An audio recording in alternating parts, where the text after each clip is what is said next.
please take a look, Zenjirou-sama. While Zenjirou's eyes were still widened in surprise, General Puyol unwrapped the cloth in an accustomed manner and revealed the object under it. What's this? Zenjirou was puzzled upon seeing the object. It was a rustic stick that was curved elaborately. As to confirm his impression, General Puyol said proudly. Zenjirou-sama, this is a bow. He nearby nobles, who had been watching the scene so far, let out surprised "oh" sounds upon these words. General Pu must have realized that Zenjirou understood nothing about the dragon bow from his weak reaction. He eloquently started to explain with a low voice. The dragon bow is put together from a thin wood plank as the basis, the unbent tendon and scraped rib from a raptorial dragon. As you can see, it has only half the size of the longbow for the archery troops, but it exceeds the longbow in both power and range.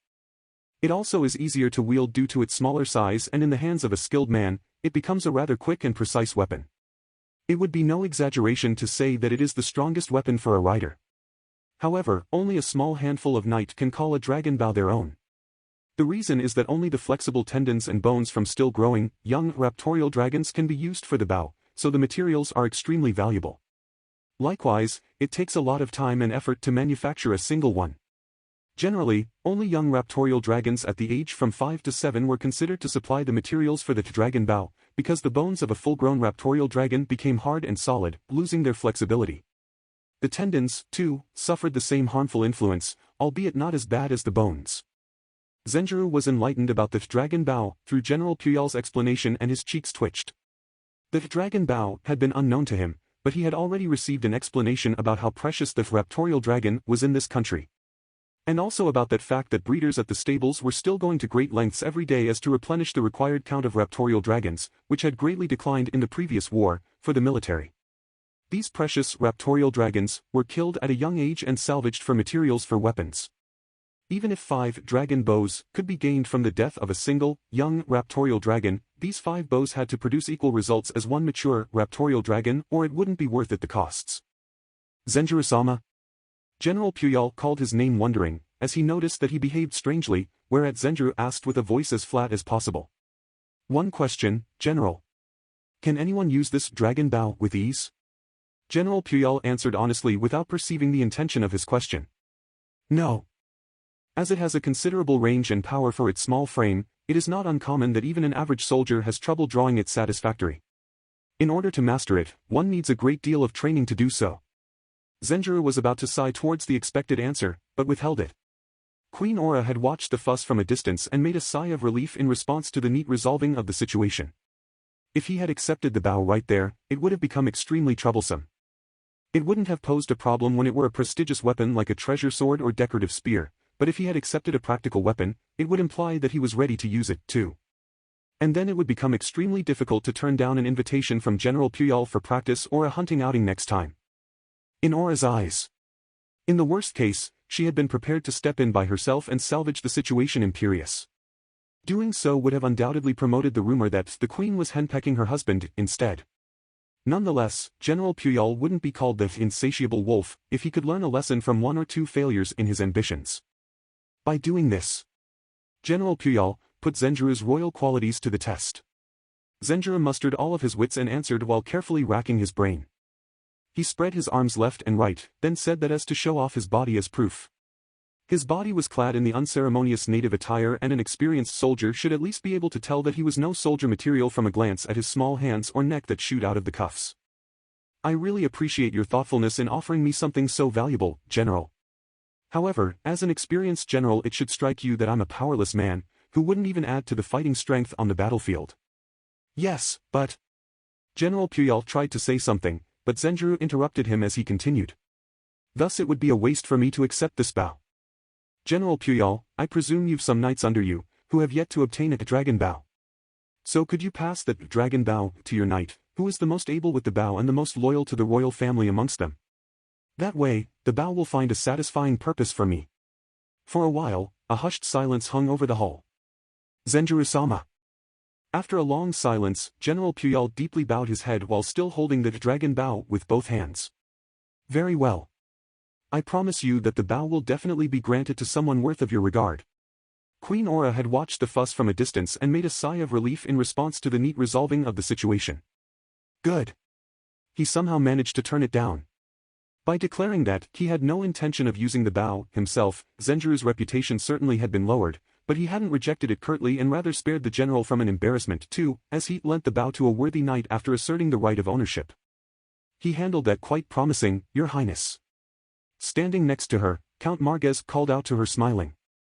Indeed. Forgive me, Count, we were in the middle of a conversation. Aura corrected the flower decoration on the left side of her chest with her hand and faced Count Marquez, who wouldn't leave her side for a while now, again.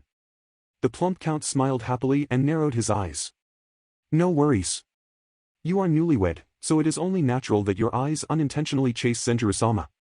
I am glad to see that you two are happy together. Thank you for your kind words. Aura showed a wry smile to the words of the Count. She returned her gaze to Zenjiro and General Puyol right away. Aura pricked up her ears to the general's words from afar.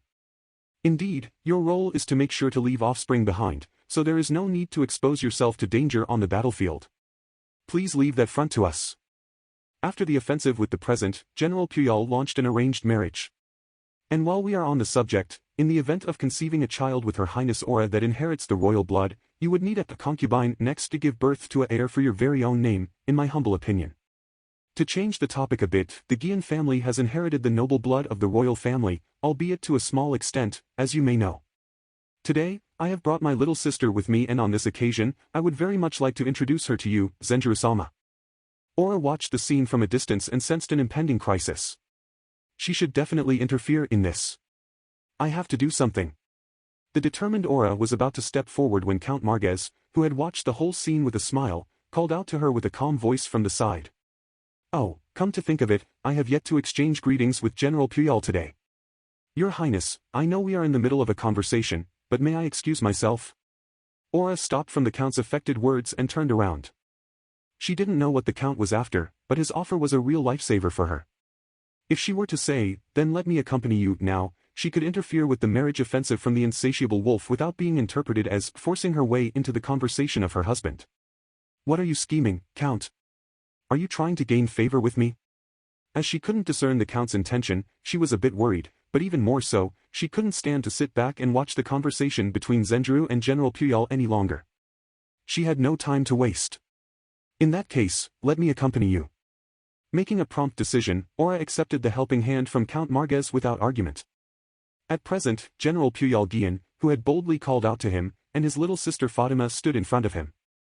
And Count Manuel Marjuz and his wife Octavia had taken up position catty-corner from him and joined the conversation as they had come to greet General Puyol. Lastly, Queen Aura stood beside Zenjiro with her hand on his arm as she had come over under the pretext of accompanying Count Marquez for the greeting. The people that had gathered around him. Well then, let me introduce her. This is my little sister Fatima. My name is Fatima Gian. It is a great honor to be granted an audience with you, Zenjiro-sama. On General Puyol's introduction, the young girl with her long, black hair tied in a ponytail lowered her head in perfect line with etiquette. Oh, what a beauty! Zenjiro thought so to himself while he looked up to Fatima as she raised her head. Yes, he had to look up to her. From his position, Fatima's head was above his. Not by the result of her overbearingly standing on higher grounds, but simply from the fact that she was taller than Zenjiro. Well, her brother, General Puyol, had a height close to 2 meters, so it might be natural that his sister Fatima, born from the same parents, had a tall figure as well. Oh ho, so you're his sister. You certainly resemble him. Yes, I am often told that. Being told you resemble your brother by Aura made her nervousness go away and she smiled happily. If that expression of hers wasn't feigned, then resembling her brother was a pleasant evaluation for her. Zenjiro-sama, speaking of the young lady of the Gian family, Lady Fatima is known throughout the country for her beauty and intelligence. Come to think of it, it feels like it has been a while since I met you face to face, Fatima Dano, even though I frequently attend social gatherings. You have become even more beautiful. It was Count Marquez, who interjected like that after he had intruded upon Zenjiro and General Puyol earlier. As Fatima wanted to appeal to Zenjiro now, Count Marquez was nothing but a hindrance to her, no matter how much he showered her with praise. Her originally almond-shaped eyes smoothly assumed a stern look. On the other hand, General Puyol, far older than his little sister, was well aware that it was foolish to make an enemy out of the cunning Count here. Fatima, do not make a face like that. The Count is not the type of man who would make a pass at you. After all, he already has the perfect wife at his side. Dear brother. Fatima attempted to fight back for a moment, but when he glared at her at close range, she immediately unsaid her previous remark with a stiff expression. Indeed. Next to Octavia-sama, even I feel like losing confidence. By no means, I am not the youngest anymore. You are much prettier, Fatima-sama. Fatima played along with her brother's joke and said that while showing a forced smile, whereas Octavia blushed her cheeks a little bit. Fatima kept her impression of her. You are too modest, Octavia-sama. And only replied with that and a smile. General Puyol had smoothed over his sister's reckless attitude as a funny story and thus continued to promote her undaunted. Well, my sister certainly lacks behind Octavia-sama, but she definitely shows some promise. Her singing and dancing is not all that bad and she has experience in serving, so she can at least fulfill the duties of a waiting maid. Oh ho, it is a rare, but admirable occurrence that someone from a prestigious family like the Gian family would serve under another noble to learn good manners. In the future, she might come to serve as my chambermaid. Yes, please regard her with favor then, Your Highness Aura. As Aura intercepted his advance, the general faltered for a moment, then replied with these words. Zenjirou listened to the exchange between Aura and General Puyol from the sidelines and sighed inwardly for the nth times. Although General Puyol didn't directly say, take my sister for a concubine, the obvious and non-stop promotion of his sister was terrific. Well, to change the topic a bit, what kind of woman is your type, Zenjirou-sama? Needless to say, Her Highness is your number one, but perhaps you have a number 2 or 3? Contrary to his words, the topic didn't change at all again. General Puyol attacked head-on. Only his approach had changed, but the topic itself hadn't changed a bit. He had quite the guts to ask about his preference in women when his wife Aura stood right next to him. Zenjirou barely resisted the urge to check for Aura's reaction. If he were to look at her now, it would spread rumors that Zenjirou-sama was consulting Her Highness Aura about how to answer. Still, what was he supposed to answer here then? I never spared it a thought so far. Zenjirou couldn't afford to remain silent for too long, so he muttered that for now to smooth it over. It was then Count Marques, who opened his mouth to his careless slip of tongue even before General Puyol. Ha ha ha. My wife had already told me about the close relationship between Her Highness and Zenjirou-sama, but it seems that the rumors were an understatement, rather than an exaggeration. Zenjirou-sama is quite delighted with Her Highness and does not even pay attention to any other woman. Saved by the bell. Zenjirou felt so relieved that he was about to inadvertently sink down on the spot, and responded to Count Marques kind of reflexive. Stop bantering with me, Count. Well, I can't deny it, though. Count Marques widened his eyes affected upon Zenjirou's words and laughed. Dear me. I guess the Karpa bloodline is secured then. Now that is wonderful. He burst out into an affected laughter. With such an obvious attitude, even General Puyol noticed that Count Marques was supporting Zenjirou with all his might. Aura stood reserved next to her husband and remained quiet for now, but she, too, would surely go on the counterattack for her husband if the advances on him got too fierce. In other words, General Puyol was on his own here. He didn't know where and when it went wrong, but the results he could expect now wouldn't correspond with the risk they shouldered, even if he were to push on. In the worst case, he might end up earning the wrath of Aura or Count Marques if he were to continue his advances recklessly here. It was time to pull back now. Indeed, that is wonderful above all else. Her Highness found a great companion.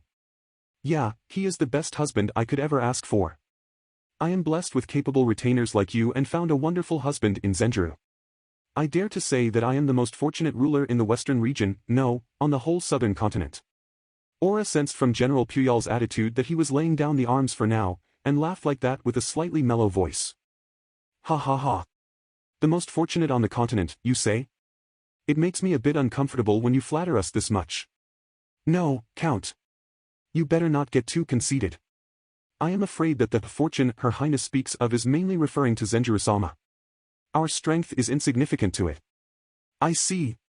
Our loyalty, too, might only pale into insignificance in comparison with the perfect prince consort that Zenjirou-sama is.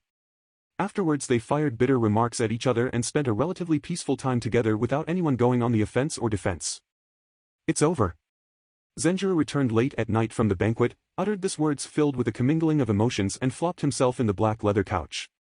Sorry to have put you through all that trouble, Zenjirou. But it was worth it. You presented yourself in public and surely dulled the rumors about discord between us or me taking away your freedom. Though, we will probably never be able to get rid of such rumors. Responding like that, Aura, too, sat down on the couch somewhat exhausted while still wearing her orange dress. Zenjirou.